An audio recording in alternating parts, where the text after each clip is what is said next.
Hello, ladies and gentlemen. My name is Army Overlord, and welcome to the finals of the Super Week. It's going to be ESG versus Never Back Down. Here with me is... Oh, is that Mikey? Okay. Yeah. I'm the one, the only, the magical person known as Kiki. Draven out. Yeah, speaking of magical person, you're going to help me out as well on Sunday after this. So thank you very much again for chiming in for Yes, the last sir. game today as well. Not a problem. Is that TiVo quote? I had to bust out the TiVo quote. I'm sorry. Well, no, Yeah, that's just pretty. not. That's pretty nasty of me. All right, so Renekton, Draven, and Zach are all off the board. Looks like Lulu, MF, and what appears to be Olaf are also off the board as well. Very interesting so far here because ESG is basically coming off of their win earlier, and so is Never Back Down. So it's going to be a pretty tight matchup, I'd say, here. It definitely, and the Jhin first pick, Jhin right now, in my opinion, is the best ADC with the lethality changes. Oh, absolutely. You rush the Duskblade, and you can just walk up with fourth shot out of a bush and just hit them for 1,000 damage right there. Just smack them. Oh, yeah, definitely. Speaking of a little bit of changes as well, Caitlyn's change has been a decrease on attack speed. The attack speed growth that Caitlyn has now decreased from 4% to 2%, but Never Back Down wants to play this regardless. All right, well, 4 seconds left on the clock here. It looks like it's going to be Warwick is going to be selected for sure for Never Back Down here. The Warwick pick, probably one of the better junglers as of right now, with Zach off the table and Olaf. Since he's able to, his ultimate cannot be stopped, and he's flying, I believe. I know his Q can, so that makes him a huge backline threat to get that 2, 3, 4-man fear off, which it can then set up a whole huge team fight. Indeed, it appears Anivia has been also selected as well as the bot lane and mid lane have been selected here. That means the jungler and top remain as Plenta now sits for his final pick, as it appears he might be going Fizz against Anivia. Interesting.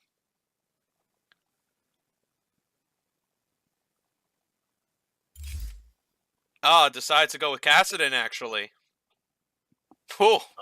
Wasn't expecting that. I have yet to see that matchup since Kassadin's come back into the meta, because I very rarely ever see Anivia coming out of anybody even.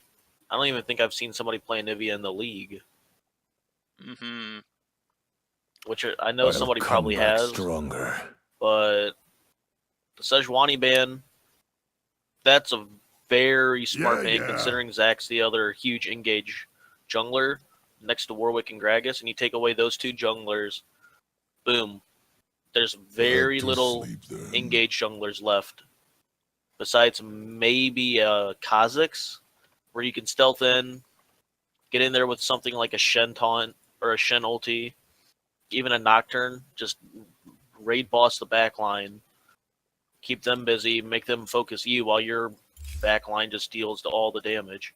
I see. It looks like Braum is going to be Fred Frederson's pick here to go with the Caitlyn, as the top laning position still seems to be decided by Never Back Down. We all have left now is to wonder what the jungler and what the top laner is going to be. It's got to be a bit of a tough one. I would expect maybe a Renekton from Maltrix, I'd say, maybe? Renekton? Renekton is banned, but Skarner's a very strong jungler, especially with Courage of the Colossus. And this comp as well works for this as well, yeah. Thresh Hook, even just Thresh flashing in with the Lantern to get Skarner in. Skarner Hook, or even just Skarner just flashes in ults, and then takes the Lantern and pulls him right back to his team. Yeah, that's definitely going to 100% be extremely difficult for Thrivy. I wonder how this is going to work out here, considering he's going to be playing a pretty tough matchup. Interesting. It looks like they're actually sitting on a Lucian here. Wait a second. Is this actually going to be Oh, never mind. It appears to be Darius. No, going No, back it and is sticking with going to be. Lucian. Thrivy is going to take Lucian top. I think he's trying to just survive laning phase because Lucian's got enough range that he can't be bullied by Jace unless Jace catches him off guard with a behind the tri-bush EQ and Indeed. then flashes over and just one-shots him. But other than that, Lucian should be pretty strong in this laning phase. Hopefully able to bully the Jace out into submission. Depending on how well Jace plays it, in fact. I've seen Lucian before in the top lane, very, very strong, but also susceptible to ganks. And Skarner is very good at catching ill-prepared top laners. So I do hope they're going to be prepared for this kind of matchup here.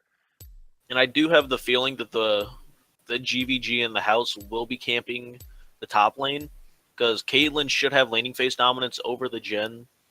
Just because she has a better early game damage on her Q, she can poke and wave clear faster. The Braum can block the Thresh hooks, all of Thresh's stuff that if he tries to engage.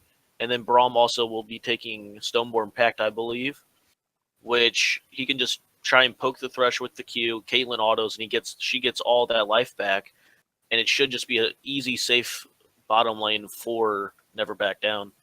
Marluxia, apparently, I don't know if it's a he or a she, I'll figure out the hard way, just apparently gave you a purple heart, told him that was your guy, that was her or his guy. So basically what I'm saying is we got somebody in the audience really likes you.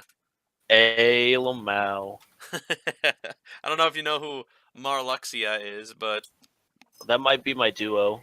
Ah, well, I do, if he happens to be free on Sunday, would be really nice to see if we can perhaps get your duo or another caster to jump in to, for Sunday situation. Help me with that cast. Indeed. That'd No, be I fun. I believe it is not my duo that was giving me the purple heart. He didn't win game, sadly. But thank you. Whoever sent me the purple heart, thank you. Yeah, respect to that. I don't really get a lot of purple hearts myself. Heart. Everybody respect the purple heart. Confidence. Confidence indeed. All right, well, minute left here. What kind of... What? It is my duo. Ooh, Screw you. Nice. Screw you with that purple heart. Hey, Dorvy 1517. Thank you for giving Army the double purple heart. Oh, I got doubled? Yeah, you got doubled. I hate getting doubled. I hate getting ganked by a second purple heart. All right, well, comp-wise, how do you like what ESG's got in store for the situation here? I think ESG has the stronger team comp just because they can disengage, Thresh Flay with the Lantern. Jace can just hit away Warwick as soon as Warwick ults in. Yeah. And they have a lot of siege. And they have the wave clear. If they get behind, Anivia's basically the best mid laner for wave clearing next to Victor. True. Or even Vel'Koz. So I think that if they play the long con of let Anivia scale, let Jhin scale if he decides to go just full crit, let him get that triple crit item and just one-shot Caitlyn. Play the whole scaling game, and ESG will win that game. I suppose that does seem to be the case. But what do you like about Never Back Down's chances here? They have a very strong 1-3-1 comp. Kassadin's very strong at taking down turrets, and so is Lucian, able to abuse his passive. And if he does decide to go the lethality build, which I've seen some people start doing, he'll be able to hit down those turrets a lot faster because of the lethality. Armor Pen does apply to turrets, same with Magic Pen. And his autos will do a little bit more, but I'm hoping he'll most likely go the crit build, which has been making a comeback since the Q mana nerfs.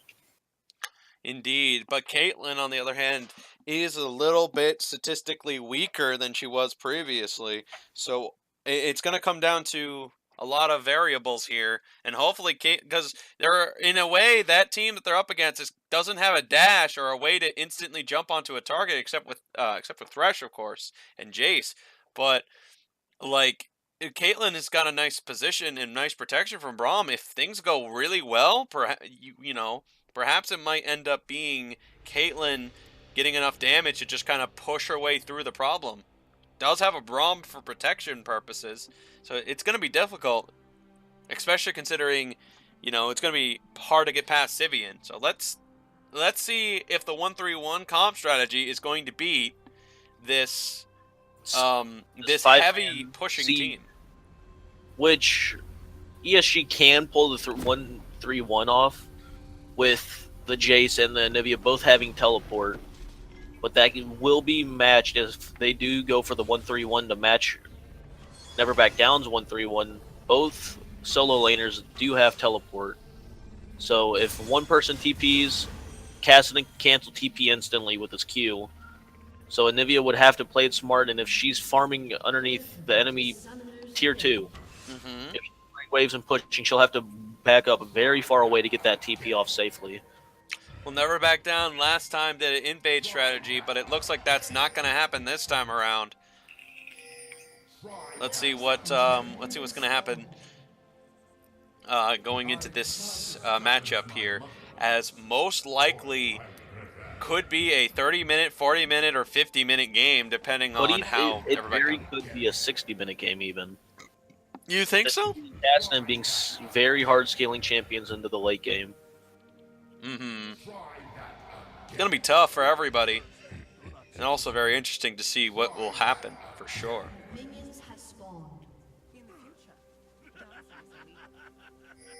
The inappropriate behavior going on down there. The camera is not exactly looking at this travesty of a situation going on between these two AD carries. Thank goodness for the children's eyes at home to watch such graphic sounds going on in the river. Graphic. We cannot have that lewd, inappropriate, not safe for work stuff here in the duo esports. Absolutely. Only murder is allowed here. Only murder and killing is allowed here. Well, murder and killing's the same thing. But murder is when they can't defend themselves. Killing is when they can defend themselves, but not good enough. You defend yourself would still get murdered. All right. Fair enough. All right. Well, you can. I guess it's. I see what you're saying. All right. Never mind then. Jen already hitting Caitlyn up with the best damage in the game, 98 crit. Indeed. Very strong damage coming out of Jen early with that crit. So far, the Spider Queen does have that slight CS advantage with the wave still pushing in towards that tower. Looks like Thrivy's going to start a quick engage against the Jace. Big knockback to prevent any extra fighting going on. And it looks like a small hook has got Fred losing a bit of health there, but nothing too severe as of right now anyway. Nothing that a pot can't heal up. True stuff.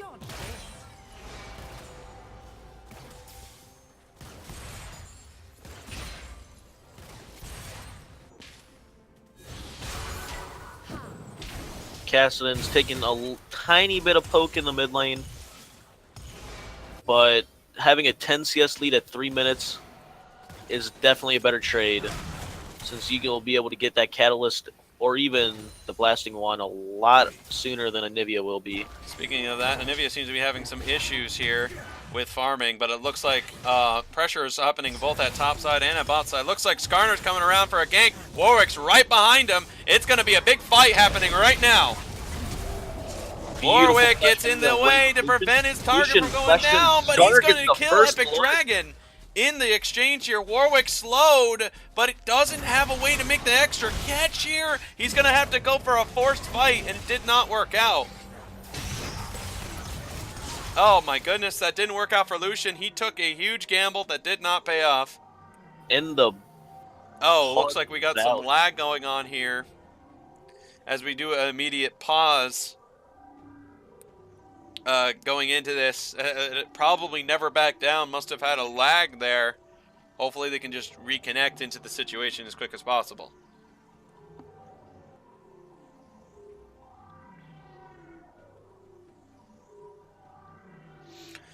Well, that was an unfortunate turn of events from Thrivy. He gambled just a little too hard there, trying to kill the Jace with E auto attacks. That would have worked, but Skarner clearly was in the area. Press Q and then just did a simple auto attack. That's going to do more than enough damage to take out Thrivy. And that didn't work out for GVG either. Great peel by GVG. It probably could have just worked out with both sides kind of just giving out. With taking the trade of the flashes, but they just over committed to trying to get that kill, and Skarner was able to pick it up. Indeed, good communication as well coming between both sides here, making sure both sides are completely 100% aware of what the other one's doing. So unlike the last situation, we don't want to repeat, of course. Ooh, looks like Thresh is going to take some quick damage and poorly executed attempt, as now Thresh is completely out of mana and no way to help out the AD carry if they make an engage. That's a risk. That was a lot of risky decisions here by JB. Just no way to make that work out in a lot of those engage attempts. JBDA is taking a lot of poke early.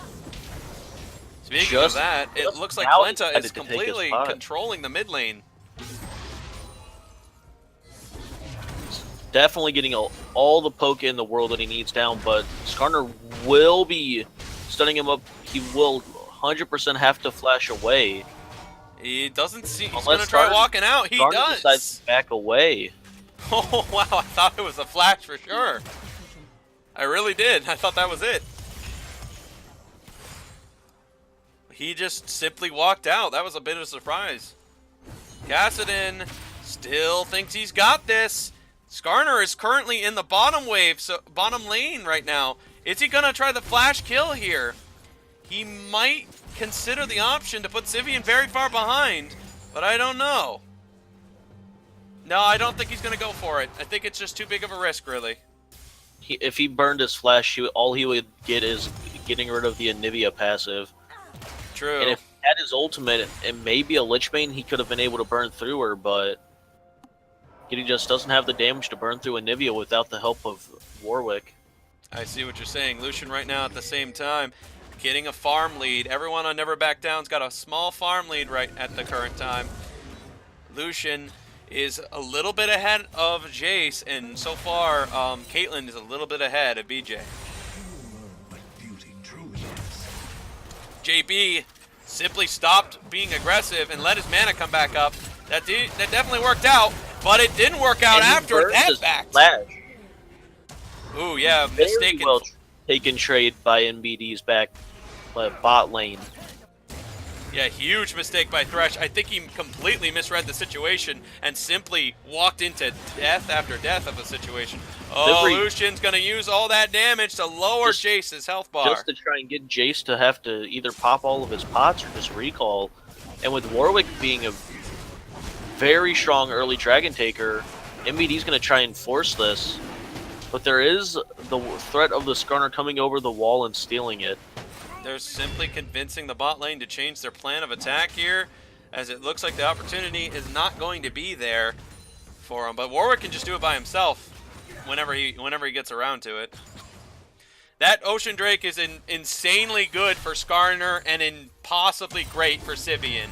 That cannot fall into their hands if they want to put this game out of reach for ESG.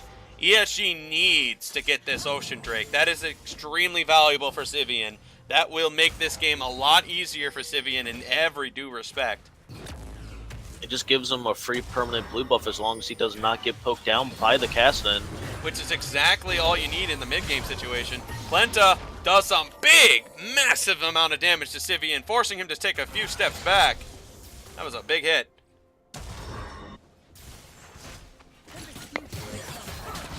Hook goes wide as JB trying to continue the pressure here. Probably not learning from what he did last time, but let's see what happens. Sivian takes some more damage as Skarner comes around the flank. This could be another engage by Skarner. Planta trying to press his luck here. He's going to go right into the hands of Epic Dragon. Uses the jump over the wall to prevent the gank from being successful.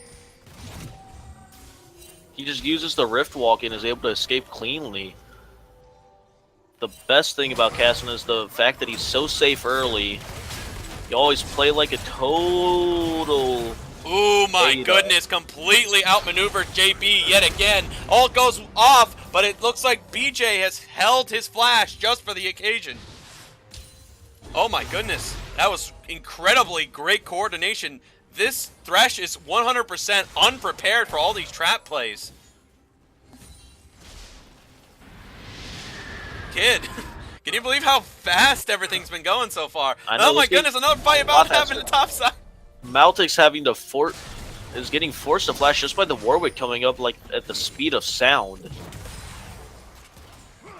Crazy fast action going on here, my goodness.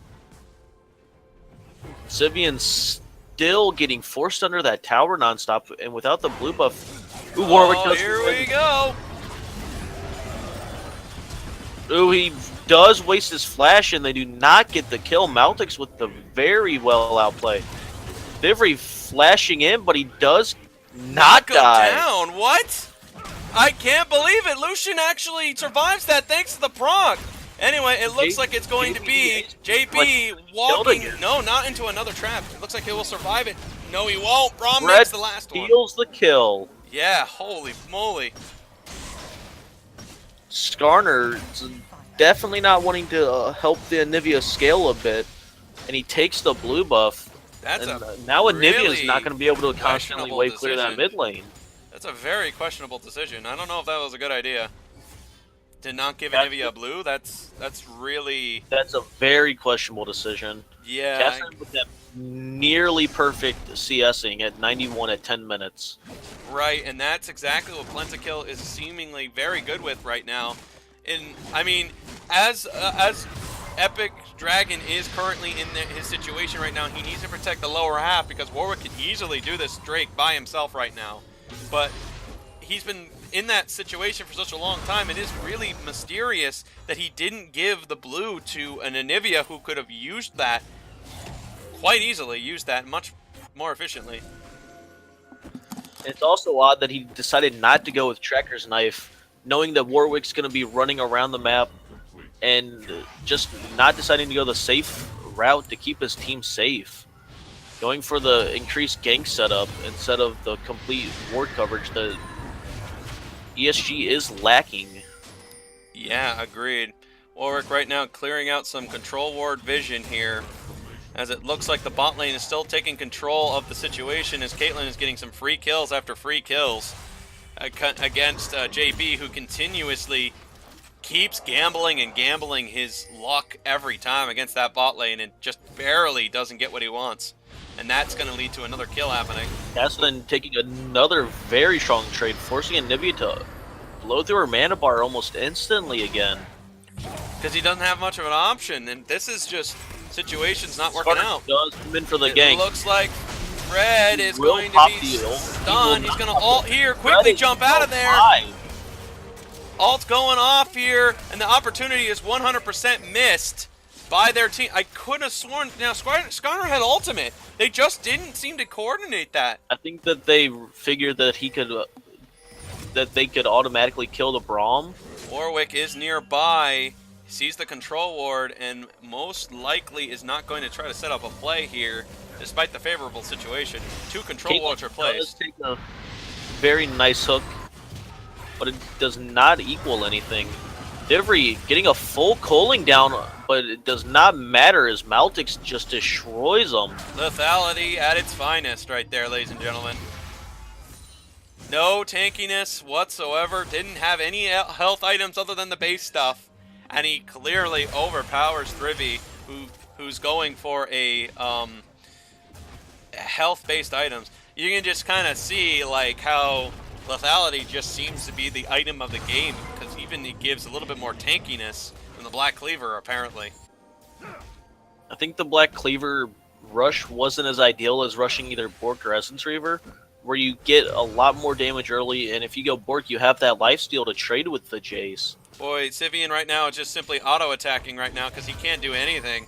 He's completely hopeless as he stares longingly towards that blue buff circle around Plenta. He wishes he could have something like that right now. Garner coming around, uses the flash for a desperate play. He's going to get hooked here. It's going to be Fred Fredersen in a bad spot. They're going to try to make a kill out of it, but it looks like JB has pushed him back. Skarner is going to take it, but JB misses yet again here. The pressure at bot side clearly working out in the favor of ESG as they've gotten themselves a tie in the kill ratio. But even with the kills tied, they're still down almost 60 CS mid lane. It was 60 before Anivia cleared this wave when she TP'd back in the lane.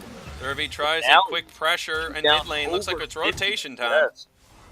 They're looking for a 4-man mid lane on this Kassadin. Without a lot of hard CC, they may not be able to do it. Oh, the hook has landed onto Thrivy. It's looking bad for him. He goes down.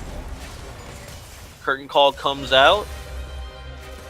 Mostly just to poke them back from the minion wave. Hook goes wide yet again. JB's having a hard time trying to hit these. It looks like JB will not be punished for it, however. And it looks like Maltrix is at top side right now, getting some good damage in. Maltrix will be getting that first tower gold. Yes, he will, and that's exactly what is in the favor of Maltrix right now. Maltrix is clearly getting exactly what he wants. Getting that first tower brought the gold deficit down to only 700. 600 now, which is making it a very close game. Coming back from almost 2,000 down. And he does jump in on the Warwick. Warwick is actually out-muscling him, but Skarner's here. The damage on the Q was almost enough, but it looks like he will just barely get away. Thrivy uses the Q to get in position, and he's chasing down Skarner while bot lane's fighting yet again. Bot lane's abusing the fact of how far ahead the Caitlyn is over the Gen, knowing they can take these trades because of the Braum shield just blocking all of Gen's damage. Has got Epic Dragon wedged into a corner here. It's definitely going to be a tower dive. And Dragon doesn't want it to be more kills. He's going to use an ultimate here. And it's going to be given anyway, as GVG ends up being the one taking the tower at the end. Ocean Drake. Meanwhile, Sivian currently is sieging mid. Here comes the TP. The Thivri TP does come out too. They're looking for a 3v3, but he cancels it. Didn't seem to be in that favor after all, and that's going to be Kassadin and Lucian taking a top tower.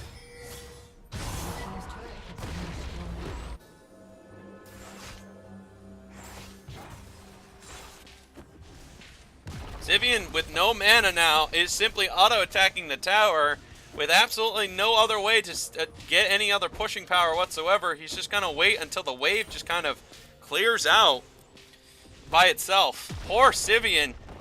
Manaless. The Epic Dragon does decide to give him that blue buff because Anivia is very, very needy.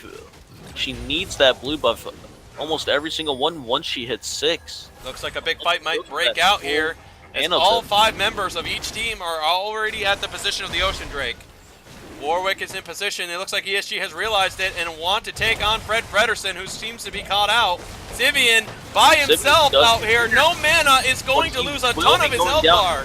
To Warwick. That was a trade that actually never happened. It was just Sivian getting caught out. It's going to be some extra damage onto Maltrix here. He's on the run. It's going to be Fred confirming the kill.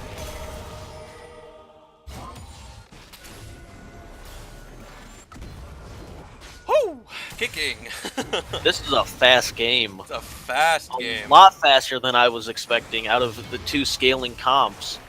But Anivia does finally have a bit more AP, finally completing that Roa. Well, this is going to only starve Sivian here, as he's been struggling the entire game to keep his mana high. I feel like he doesn't exactly know how to play. Maybe he just doesn't know how to play Anivia or something and just wanted to take it away from Plentakill, but clearly Plentakill does know how to play Kassadin or something. Maybe, I might be wrong. I don't know if he knows it or not, or he's just trying to get Plenta to not play somebody that he was clearly wanted to play. I don't know. I don't know what the strategy was, but clearly Sivian is struggling, and Maybe nobody he wants was to come to his aid. expecting Epic Dragon to give him the blue buff so he can keep clearing the mid lane. Hopefully, Epic Dragon does give him the blue buffs because Anivia, again, is very reliant on them. And it looks like Her he will mana costs finally are get one insanely too. high, and she needs them. Yes, Maltix being a very helpful Henry, leashing her first blue buff of the game. I like the helpful Henry. That sounds good. Helpful Henry. Yeah. Hopefully, Anivia will turn into hardcore Henry later. Or Jace will even turn into hardcore Henry. Indeed. Lucian grabbing himself a bunch of longswords. Definitely looking at the lethality build coming up. Not surprising. What's not surprising at least. Just building Cutlass and then starting on something else like a Bloodthirster or a Mercsem for the insane power of that wants Skarner. something. But He's Warwick gonna does go in for a early. play here. Ult comes out. Skarner's caught here. It's going to be a block right at the front. Fred Frederson's covering everybody. Warwick is going to go down here, being caught out of position. Brom's going to go down as well. The Skarner ultimate has finally come into play. Rivy's going to go down. It's going to be Plenta taking one extra kill from the trade back, but it's going to be Maltrix chasing after him. Can this be enough burst for Plenta? He's got enough auto attacks. He's got enough damage. He barely gets out of there. He dodges the W. Plenta survives. What? Kassadin, baby. Kassadin, baby, indeed. Thankfully, he had the mana to be able to use his ultimate to just Rift Walk to safety. Spider Queen trying to clear out the wave as best as he can. As he tried to do so, it is Sivian with enough mana. Plentakill comes back from behind. It's going to be overextension being the problem here. Thrivery and Plentakill are moving into position to do the catch. Big damage here, and Kassadin takes out another target. The Lichbane proc is just massive, as it looks like they're going right for the Baron. They don't know if they have it. Okay, here comes Braum. There we go. But with Warwick and Braum, they are 100% able to tank that up. But I am surprised Fred did not decide to go with Locket after completing his Face of the Mountain, just so that way he can give his team that big-ass AoE shield. Indeed. And to keep them alive. Definitely. Especially with the amount of AoE coming out of Anivia and Jace. Definitely a surprise, really. Maybe they had something in mind trying to keep the Caitlyn standing, and maybe even giving the Lucian a way to keep the fight going. Kind of a surprise grab here, but for a 1-3-1 comp, that's actually amazingly great to grab yourself a Baron. Here comes the cavalry, as the tower's not going to fall in time. Fred fires the Q, misses only by a slim amount, uses the play to get him back, and it's not going to be an engage after all. With the minion boosted wave, this is definitely going to be a siege on their own tower now, for sure. Jace Spokes poking the Lucian, probably to about 4/5 of his health left after that one empowered Q. 5 people bot side while Caitlyn remains mid. Actually, it looks like it'll convince Sivian to stay mid as well, so it's a 4v4 in the bot lane right now. Warwick's got ultimate, and so does everyone on the bot lane. Trying to decide where exactly he should go. Epic Dragon is to go back to the mid lane. Prowling in the bush, and thankfully gets out of that situation. Is never back down, because they would have probably walked right into that problem.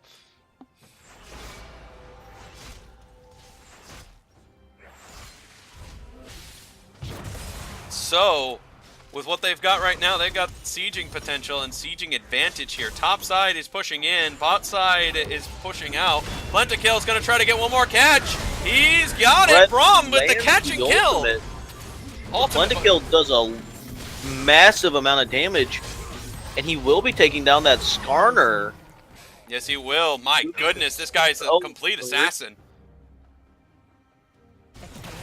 The Lichbane, he played around the cooldown of the Lichbane passive, and it looks like he'll be going for the Thresh too, but he decides to back off. On the proc of the Lichbane. Oh, ultimate fired by GVG just barely misses, and it's going to be another tower that's fallen as Never Back Down still using that Baron buff to grab themselves every tower they want to get right now.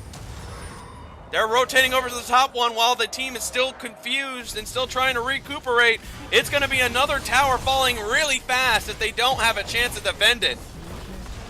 Two turrets have fallen down. Actually, 3 turrets in the past 2 minutes have fallen down. Red currently blocking, holds up the wall. It looks like GVG is going to be taking some damage. Fred Frederson's really low now. It's going to be Warwick getting a kill on Thresh. Can there be enough damage? No, wait a minute. Once again, Sivian, no mana again. This is the nightmare scenario right now for their team. Pentakill is godlike on this Kassadin. Oh, absolutely. I've never even seen this before. This pure domination of Kassadin is absolutely amazing. He's going to go ahead and try to get one more kill. He's going to do massive amount of damage with the Thunderlord proc.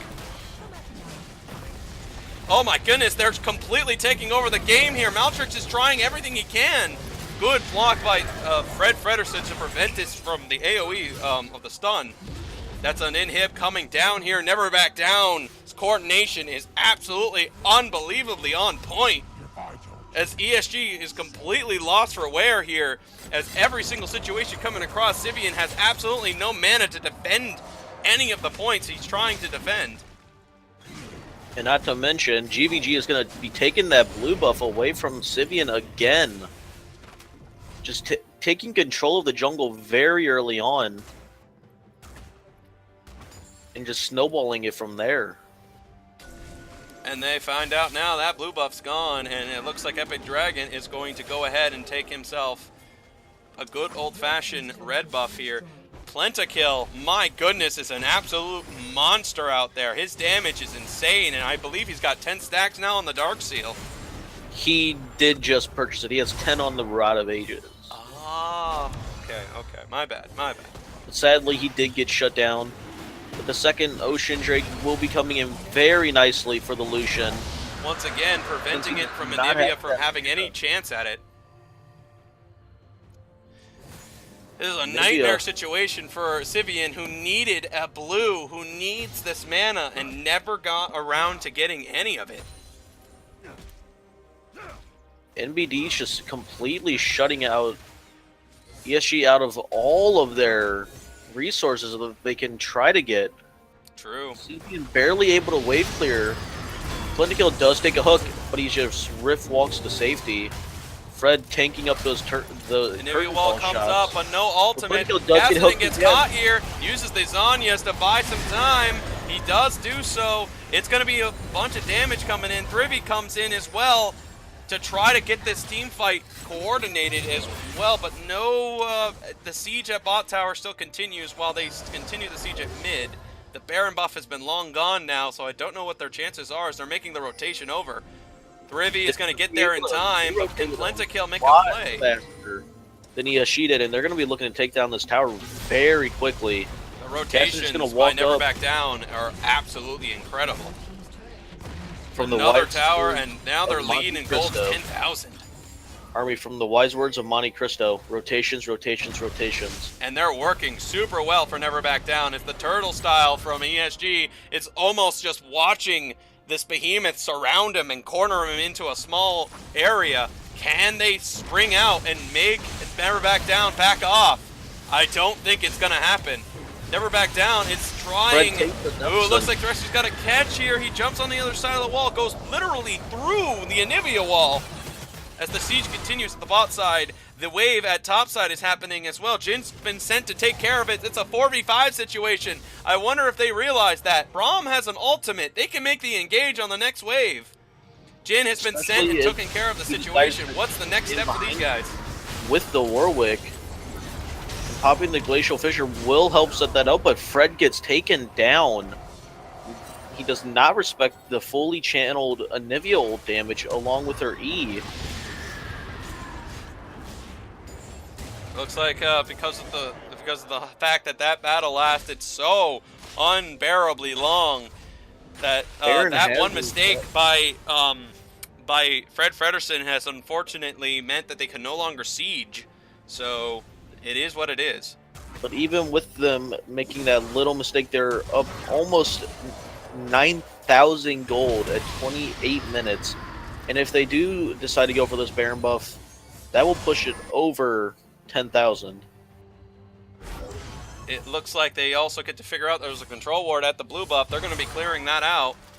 So it's probably going to be another Baron attempt here, and this might be the game decider here, as it looks like ESG is still caught in the confusion of the situation. Skarner's on the way over. It's going to be some quick action and quick fighting going on here. Never Back Down has complete control of the situation here, as it looks like they're going to try to go for an ultimate to try to take this, and I don't think they're going to be able to get that chance. It's going to be Fred Fredersen using the ultimate right away. It's going to be a quick kill on Jace. And here's maybe the final fight here.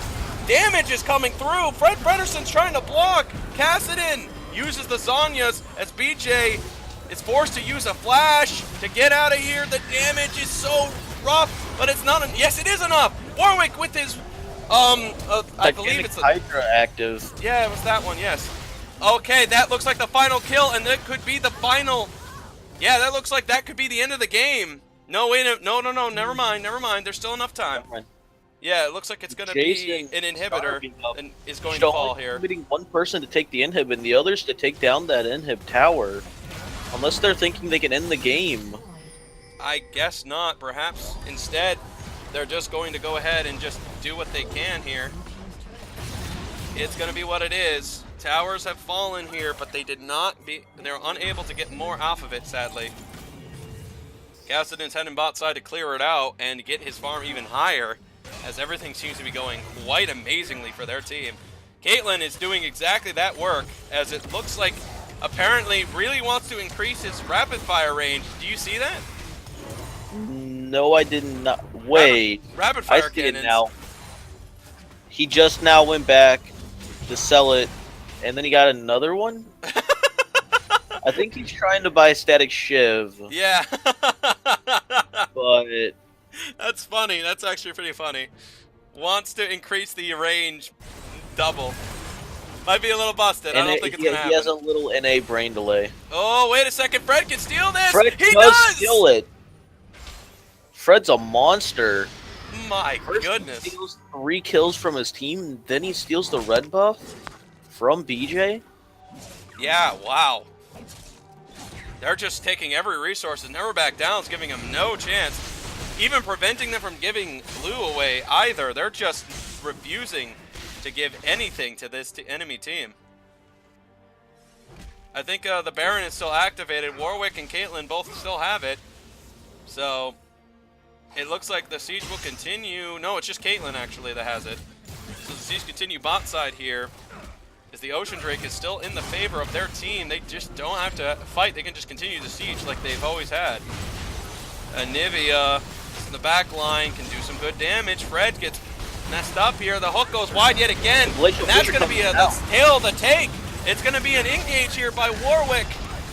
He does what he can here, but the front line is just not holding up.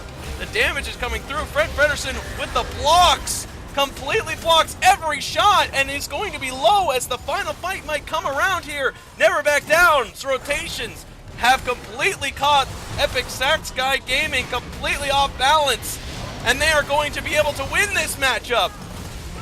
Oh my goodness, it's going to be another victory for Never Back Down, as that will be the final match in the Super Week. A 16,000 gold lead at the end of that game. 16,000? Almost just about 16,000. 16,000. Yes, sir. Wow. Just about. Complete utter domination coming out of that game by Never Back. We can clearly see who the real support is. Spider Cream with 2, 0, and 16 assists. Real ADC, support. ADC and 2K17, that's all I say. Well, I believe the MVP has got to go to Plentakill, completely shutting down Sivian at all points in this game. Sivian, I don't even think completed the tier. No, didn't. He didn't complete the item. He did have it fully stacked, but he did not get the purchase down for it. Worked out really nicely. Their roaming tactics was so effective and so efficient. They literally were able to completely corner in Epic Sax Gaming, and I don't think they've ever been cornered before. This is the first time they've ever actually been wedged into a spot, and unfortunately, they didn't have the mana, they didn't have the tactics, and in the end, it's what it is. So we got to talk about MVP. I think Plentakill clearly got it. I think it's going to go between Plentakill or GVG in the house. Ah, I see what you're saying. Because his Warwick engages, even when he missed his ultimate, he would almost always burn a flash. True. Very, very true. That's the best thing. Indeed. And that's actually one of the big reasons why it was so easy to make setup plays. Just, again, never back down. Just all around incredible performance by those guys. We're going to have to pick MVP for Plenta, though, because of that kill-death ratio. 11, 1, and 8. It's kind of hard to ignore. Yeah, I do have to agree.